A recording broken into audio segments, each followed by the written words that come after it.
ये कई लोग वास्तु के अनुसार कह देते हैं साहब कि घर के ऊपर मंदिर की छाया नहीं पड़ना चाहिए। बोलो सही है कि गलत है? कई लोग ऐसा कहते हैं कि अपने घर के ऊपर मंदिर की छाया नहीं पड़ना चाहिए।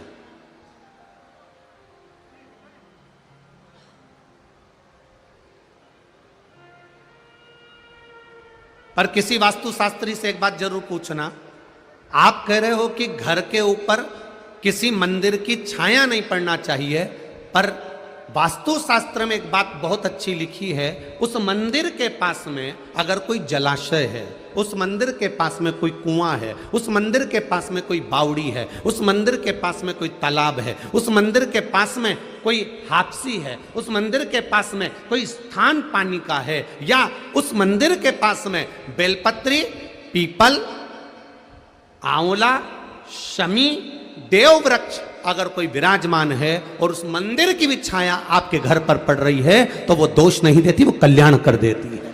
यह हमारा शास्त्र कहता है।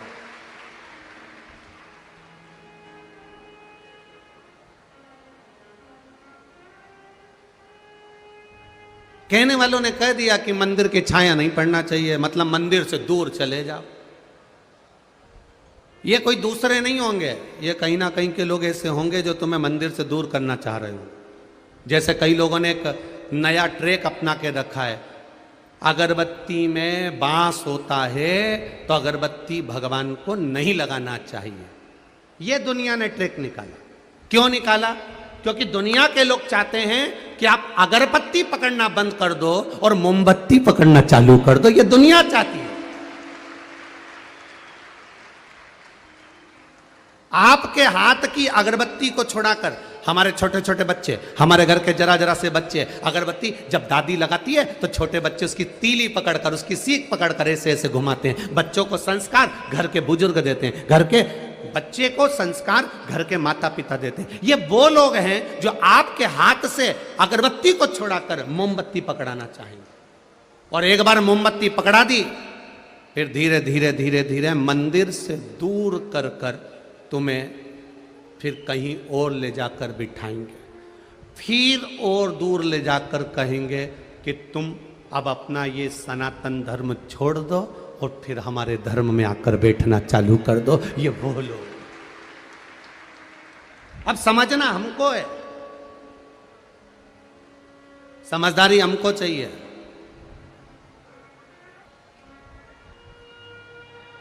जो ज्यादा अक्ल देना तुमको कि अगरबत्ती नहीं लगाना चाहिए, तो भगवान को 2 अगरबत्ती ज्यादा लगाओ और भगवान से कहो कि ये 2 अगरबत्ती ज्यादा हमने इसलिए लगाई है कि जो हमको अक्ल दे रहा है वो किसी और को अक्ल नहीं दे, इसलिए आप उसको थोड़ी सी अक्ल दे देंगे। 2 अगरबत्ती ज्यादा लगा दो उस परमात्मा के।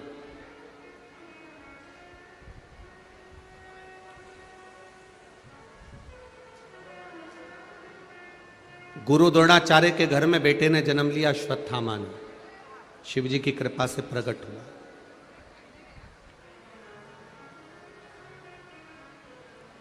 अश्वत्थामा के मित्रों ने आटे को पानी में घोलकर पिला दिया और कह दिया ये दूध है।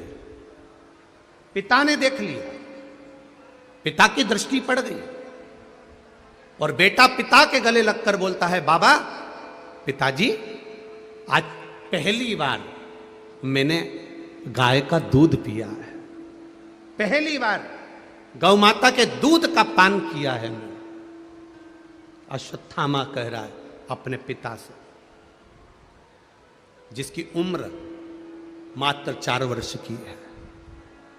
केवल 4 वर्ष की आयु में अश्वत्थामा अपने पिता से कह रहा है कि मैंने गाय का दूध पी लिया।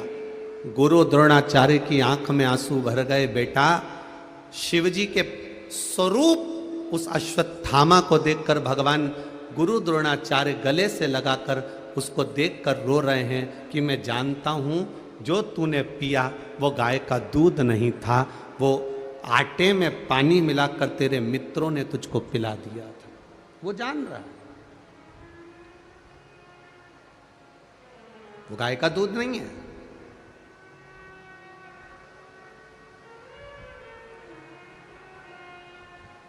आज गुरु द्रोणाचार्य ने अश्वत्थामा को कंधे पर लिया और कंधे पर लेकर गुरु द्रोणाचार्य अपने बेटे को लेकर घर पहुंच गए। मां और पिता दोनों में एक अंतर होता है। मां बेटे को गोदी में लेती है और पिता बेटे को कंधे पर लेता है।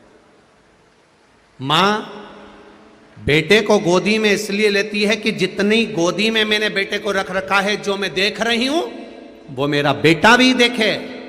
और पिता अपने बच्चे को कंधे पर इसलिए लेता है कि जितना मैं देख रहा हूं उससे भी ज्यादा मेरा बेटा देखे। ये बाप होता है, ये पिता होता है।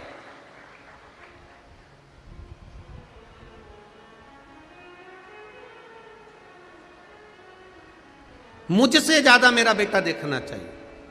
गुरु द्रोणाचार्य गले में लगाकर कंधे पर बिठाकर अश्वत्थामा को अपने घर पर लेकर गए। कुटिया में पहुंचकर कृपी देवी ने देखा, अश्वत्थामा की मां ने देखा, मेरा बेटा आया है। आज गुरु के घर से बेटा जल्दी आ गया। आज गुरु के घर से बेटा जल्दी आया है, क्या बात है।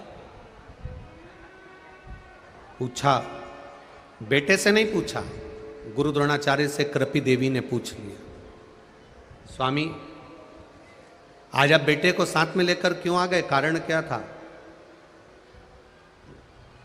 कारण क्या है जो बेटे को लेकर आए हो आप। कहा, साइड के चोंगे की आवाज बढ़ाओ, उधर साइड के, इधर साइड वाले को चोंगों की आवाज। कारण क्या है, किस कारण से आप अपने बेटे को आज लेकर आ गए। गुरु द्रोणाचार्य ने कहा, केवल कारण एक है, मेरे बेटे की हंसी उड़ रही थी, उपहास हो रहा था।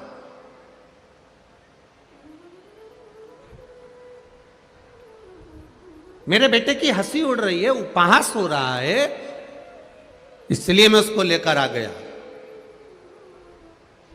कृपी देवी ने कहा, ये तो जीवन का खेल है, कभी सुख मिल रहा है, कभी दुख मिल रहा है।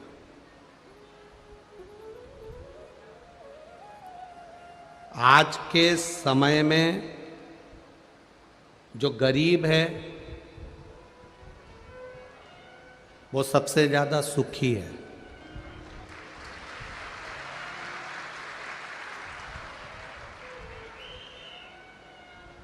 जो पैसे वाला है वो सबसे ज्यादा दुखी है।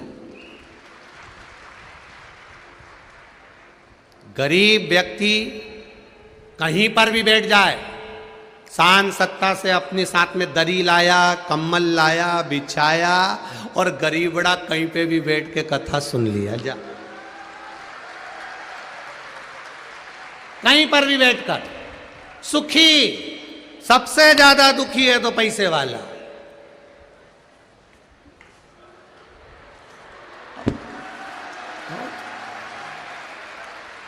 मैं यहां बैठूंगी, नो नो नो,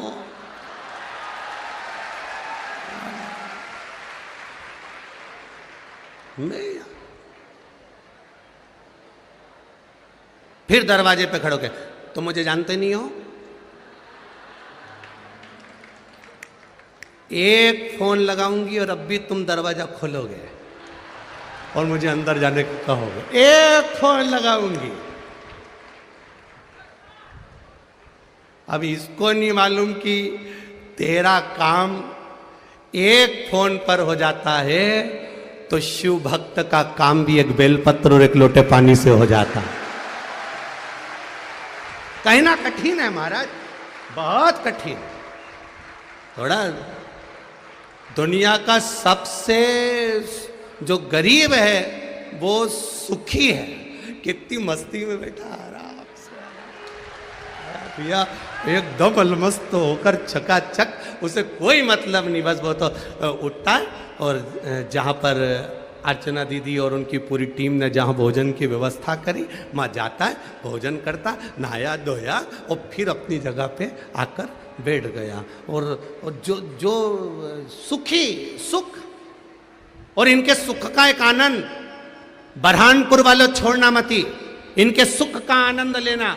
तो रात्रि के समय पर जब ये बैठे हों और भजन चारों तरफ चल रहा, चारों तरफ बैठकर ये भजन करते हैं, चारों तरफ जहां इनको मौका मिल जाता, मैं ग्रुप बनाया, भजन गाया, नाचे कूदे, स्मरण करा, ढोलक तबला खंजरी मंजरी सब साथ में लेकर चलते हैं। और इनके भजन का जो आनंद आता है वो जीवन में कहीं नहीं मिल सकता। और मैं बरहानपुर के एक एक व्यक्ति को धन्यवाद दूंगा कि बरहानपुर का एक एक सेठ, एक एक व्यक्ति इन शिव भक्तों की सेवा में लगा हुआ है। कोई पोया, कोई हलवा, कोई फल बांटने में लगे हुए। अभी हम आते आते देख रहे थे, कोई ने पानी का स्टॉल लगा रखा है, कोई गन्ने का रस पिला रहा था, कोई व्यक्ति गिलास में भर भर कर, कोई फल दे रहा था, केला। हम देख रहे थे, बड़ी बड़ी साधुता है साहब, बहुत। कोई बिस्कुट के पूड़े। क्या करोगे? शंकर की कथा बाचने वाला, शंकर की कथा करवाने वाला, शंकर की कथा सुनने वाला और शंकर की कथा में सेवा करने वाला कोई दूसरा नहीं होता, मेरा देवाधिदेव महादेव होता, कोई दूसरा नहीं। आप अगर कथा में सेवा कर रहे हो, लगे हुए हो, जल वितरण कर रहे हो, भोजन करा रहे हो, कार्यकर्ता बनकर सेवा कर रहे हो, तो भी तुम शिव हो। जो सुन रहा है वो भी शिव है, और जो करा रहा है, जो करा रहा है वो भी शिव है। यह आपके भीतर की भक्ति का बल है। इस बेटे को कृपी ने कहा, इस बेटे को आप लेकर आ गए हो, पर जीवन का सुख दुख तो कैसा चलता है। जिस गुरु द्रोणाचार्य के घर में वैभव की कमी नहीं थी, जिस गुरु द्रोणाचार्य घर में धन की कमी नहीं थी, जिस गुरु द्रोणाचार्य के घर में सत्ता और वैभव की कमी नहीं थी, वो गुरु द्रोणाचार्य आज अपने बेटे को एक गाय का दूध भी नहीं पिला पा रहे हैं।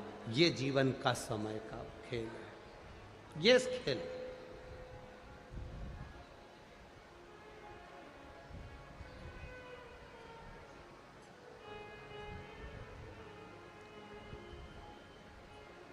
इसीलिए परभणी की कथा में कहा था, वक्ता और वक्त